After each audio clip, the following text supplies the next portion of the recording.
Welcome to the deep dive. Today, we're really jumping into ChatGPT. Not just the setup, but how to, really use it effectively. Lots of us are curious about AI, right?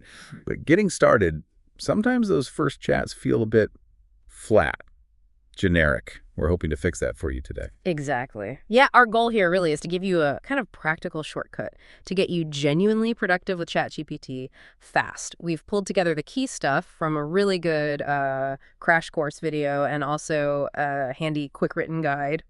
Both are great for moving beyond just, hello, ChatGPT. Right.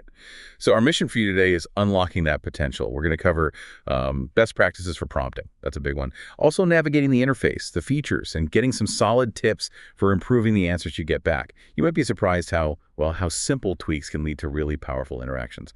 Let's dive in. Okay, so getting started is super simple. You just, head to chat.openai.com. Easy.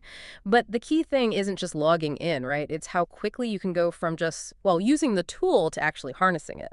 And the absolute core for getting better responses, it really boils down to crafting clear prompts. Oh, totally. I remember my first tries, I typed something like, give me some ideas, and the list I got back was just so boring, so generic. It wasn't until I started thinking about context that things clicked.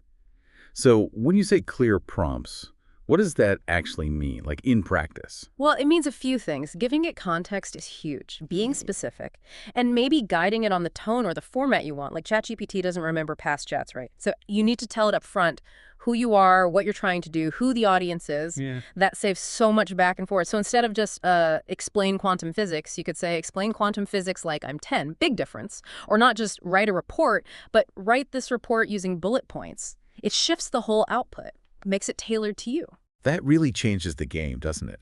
Thinking about it that way. And it's not just the first prompt either. The guides mentioned treating the chat like a conversation. How does that help get better answers? Yeah, it's all about iterating, refining things. You get a response, and maybe it's not quite right, so you follow up. You ask it to change something, add detail, maybe try a different tone. Think of it like sculpting.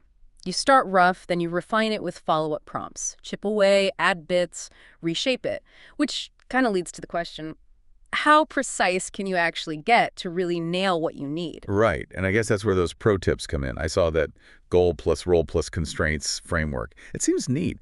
Can you give us an example? Maybe something not quite as obvious as reviewing a resume. Sure, absolutely. Let's say you need gift ideas. You could structure it like this. Goal: generate unique gift ideas for my friend. She's turning 40, loves obscure sci-fi novels. Okay, that's the goal. Role: act like a personal shopper who knows all the niche online stores. That tells it how to think. Constraints: avoid cliches like mugs or t-shirts. Keep suggestions under $50. See? Specific limits. That structure just forces a much higher quality, more targeted response. Okay, wow, that's super practical. It's like a little recipe for a good prompt. Mhm. But it's not just what you ask, is it? It's also about how ChatGPT gets the information.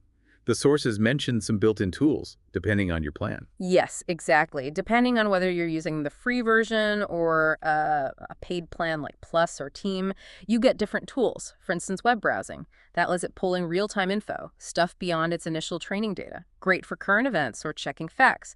Then there are vision tools. You can literally upload a picture and ask questions. What kind of plant is this? Or give me recipe ideas using these ingredients I photographed. Whoa, really? It can see images? And voice interaction, too. You can just talk to it. Makes it feel very natural, like talking to an assistant. That definitely broadens what's Oh, possible. yeah. Okay, so beyond those tools, any other features we should know about to sort of streamline things? Yeah, the guides also really recommend using custom instructions. Think of these as like standing orders you give ChatGPT. You set them up once, and it remembers your preferences for every new chat. Saves repeating yourself. You could tell it, always write concisely using bullet points, or adopt the persona of a friendly tutor, whatever you need often. And for bigger tasks, you can create projects, basically folders to save and organize related chats, keeps everything tidy. It's all about making the AI work for you, tailoring it to your workflow. Okay, so quite a journey we've covered there, from just starting out to crafting really sophisticated requests and using those advanced features. Right. So to quickly boil it down for you, the listener, first step, head to chat.openai.com. That's your starting line. Then the real power comes from prompt design. Give it context, be specific, guide the tone or format. Remember, explain quantum physics like I'm 10, that kind of thing. Use follow-ups. Treat it like a real conversation to refine those answers. Don't be afraid to iterate. And for that extra edge, try the goal plus role plus constraint structure, like we did with that gift idea. And definitely check out tools like web browsing, vision, or voice if they're available to you. Plus,